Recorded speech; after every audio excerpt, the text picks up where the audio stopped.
So, um, that was interesting.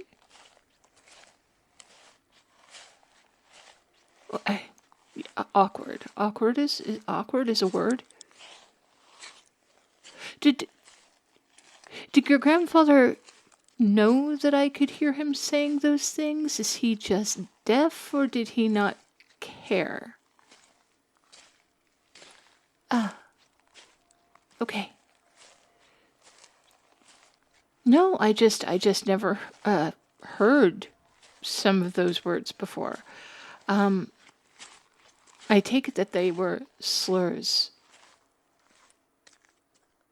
Well, I hadn't heard them before, but he preceded them with curse words that I was very familiar with, so I thought that might be a negative thing that he was saying when he called me a biggin. Sorry, what did I get? Bigger. Oh, yeah, no, that. No,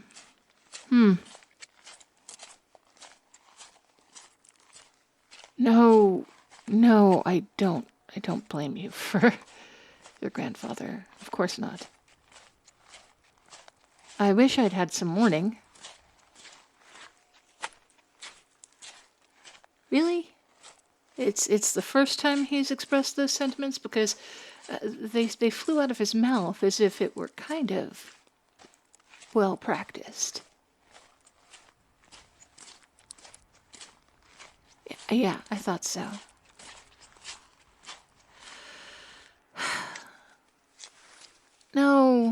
No, I'm not angry with you. Like I said, I wish I'd had a heads up. I would not have let myself be alone in a room with him. I would have made sure that you were there to have my back. And when you were there, you had my back. So that's what's important. That's what matters. You stood up for me, and that couldn't have been easy.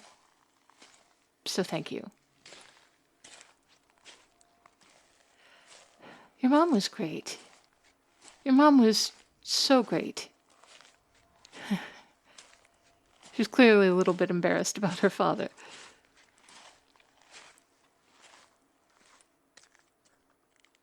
Which was fair. I was kind of embarrassed that I kept knocking my head into the doorway every time I entered the house. And I was mortified when I broke the chair. Oh, I never want to relive that moment. Next time we go visit them, remind me to bring my own seat. Well, yeah, sure there'll be a next time. I mean, I think there'll be a next time. Do you think there'll be a next time? I don't mean to be presumptuous. Oh, God, it just occurred to me. I might not be welcome back. Well, no, your parents were perfectly kind. They didn't make me feel at all unwelcome. I just thought that maybe they might not want to do it twice when it riles up your grandfather the way it does, and it might not be worth it to have my chair-breaking self back into their house.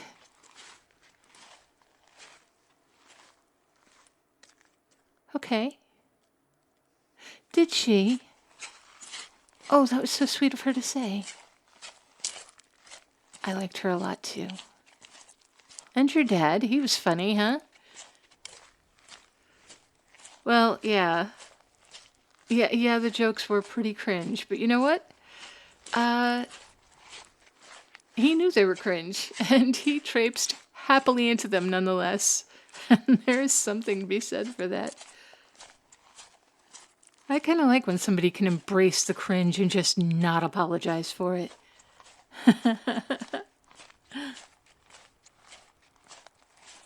Yes, and he was very good at that. I think I saw a little bit of your future there. Oh, yes. No, no, no, no, no. You cannot deny it. Because I have seen how you enjoy your puns. Puns are the very essence of dad jokes. That's where they all start, you know. You can't help it, you're doomed. It's clearly in your DNA.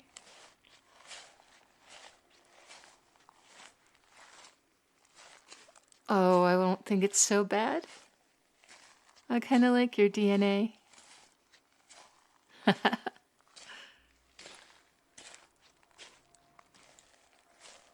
I have to admit, I was a little worried with you coming back to your home. Well, I thought maybe if you saw your home and you saw your family and your friends and everything you used to have and everything that you're not around anymore, I thought maybe you would want to come back. Come back to where the doors are your size and, more importantly, the counters are your height. I was a little worried that you would want to go back where it felt like everything fit better.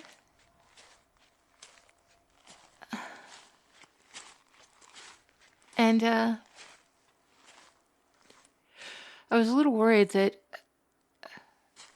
if you went back to where everything fit better, you wouldn't have room for me.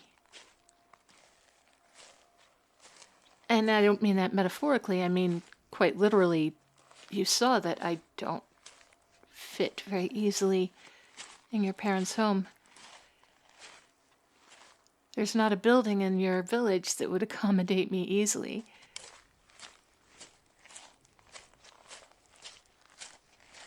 I feel like you've given up a lot to be with me.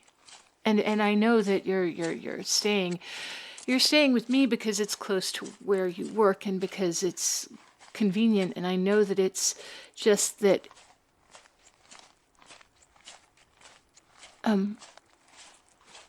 well no, I mean I know you actually like me. I don't mean to imply that you're using my place just for a place to stay.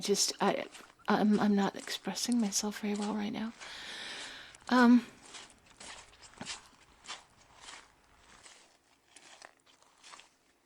I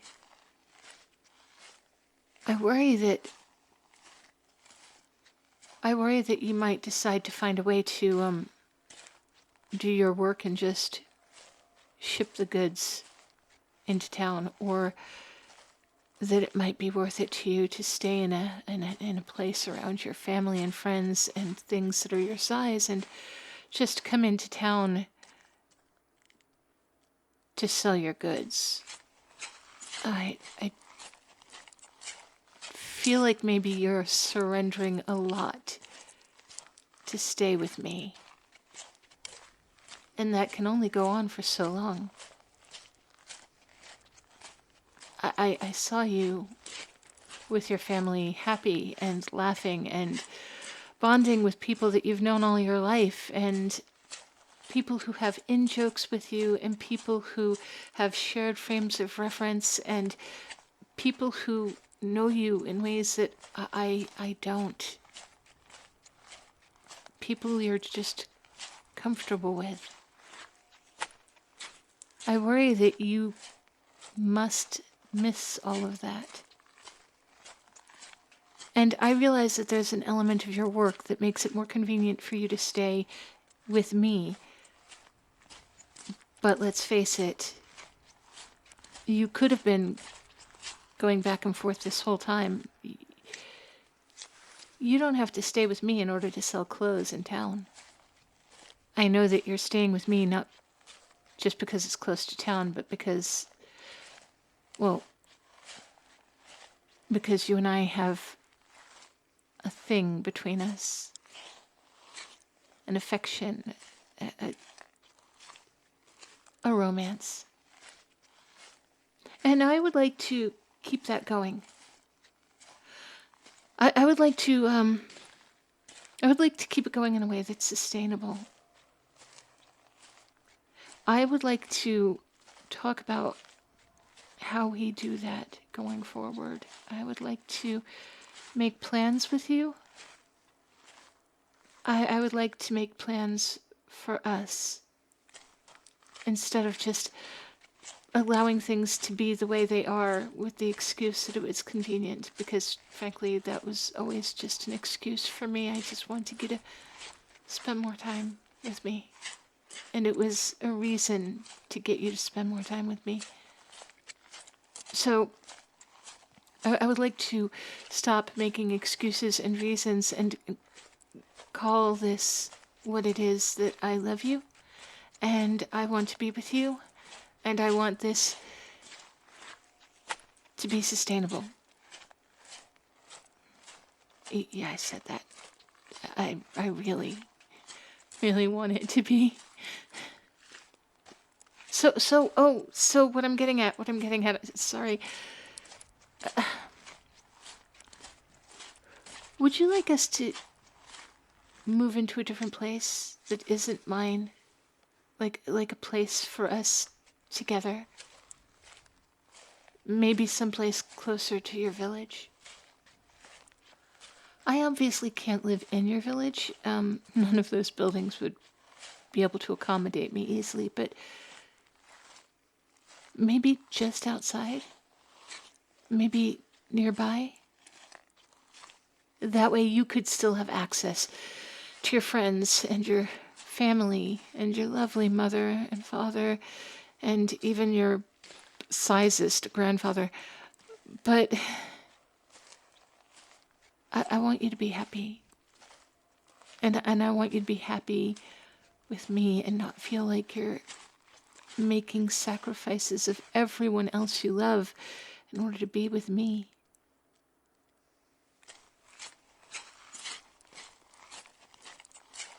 Yeah.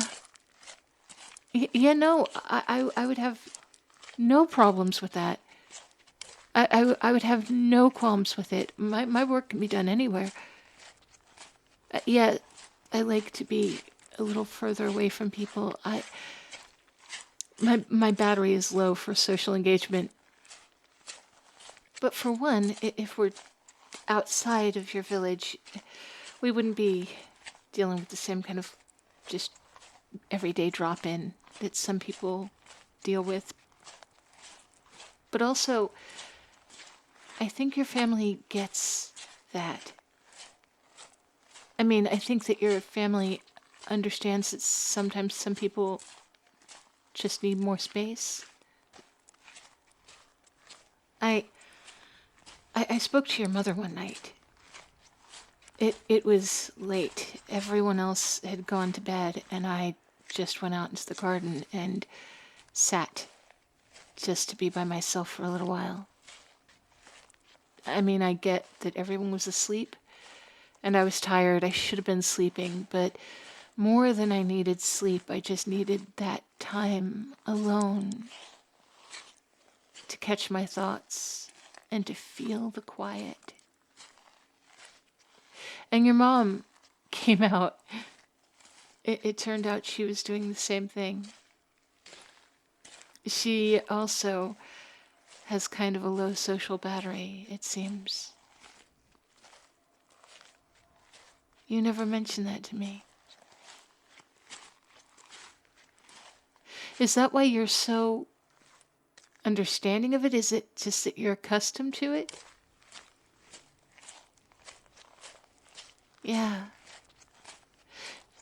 Yeah, I've had boyfriends in the past who took it very personally when I just needed space. And you've never been like that. And I didn't know if it was just that you also need the time alone sometimes, or if it was that you didn't care, or if it was that you just understood.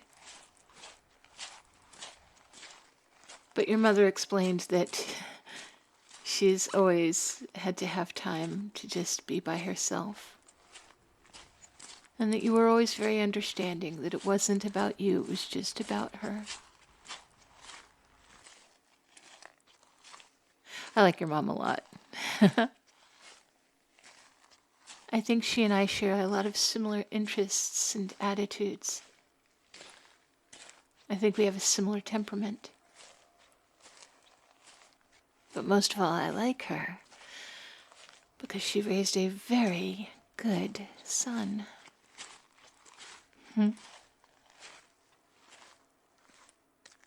So, what do you think? Would you like to look for a place near your village? Would you like to, would you like to make plans for a future with me?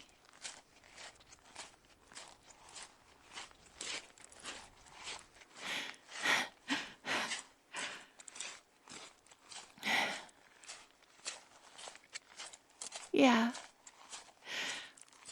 I'd like that too. All right, come on. Let's pick up the pace. We've got to get home and make some plans. Oh, come on, little legs. You want me to carry you? All right, up you get. Let's go. Oh, wherever we go, though, I want to make sure that we have a bathtub like the one I've got already. Yeah, it's deep on me. I can imagine it must be like a swimming pool for you.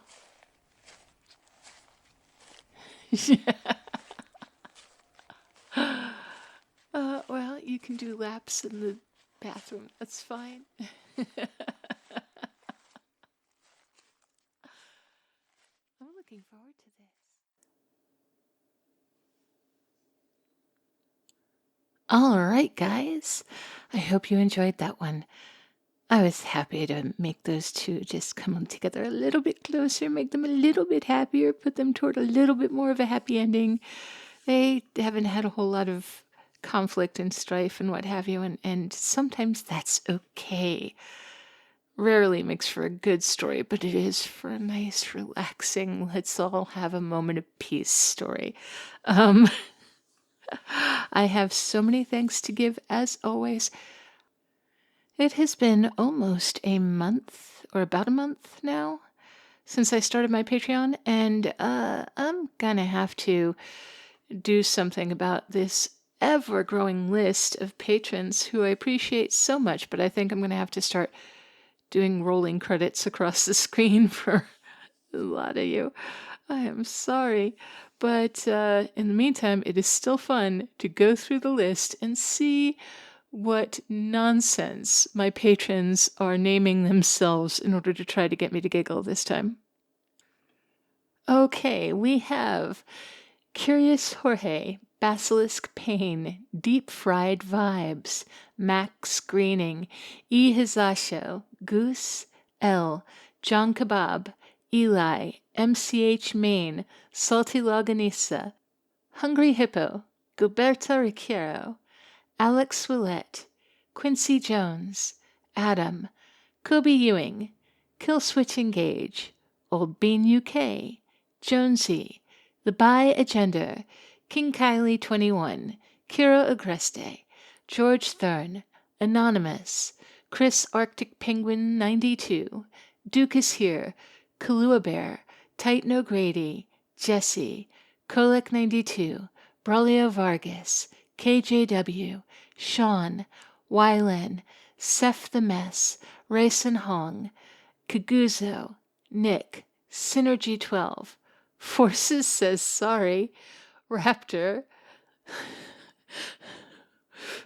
Llama Daddy, master of love and desire to keep me monetized, Benedict's 9, Ironhead 333, Anzu Wiley, Nick Roberts, Cody, Nachtwahya, Emperor of Mankind, Skull, Yuri Boygon, We Beg Goy Epic, Mike, Fit External, Cherry Was Script, Aquel que hace a dreamy hablar español, Vicious Rowan, Zul, Solitary Surreal, Pierce the Heavens, A Red Bow, Jacketeer, Adrian Hasslinger, Jake C. That one other Jake. All work and no all work and no tea makes Dreamy a dull girl. All work and no tea makes Dreamy wanna hurl. Tombury Shuffle, Christian Kaleapa, Jack H. And it's pronounced Frankenstein. Thank you very much. Thank you. And thank you to everyone who likes and subscribes and listens and shares and comments. And I appreciate all of you. I hope you will be as good to yourselves as you are to me. Have a great day, and I will talk to you tomorrow.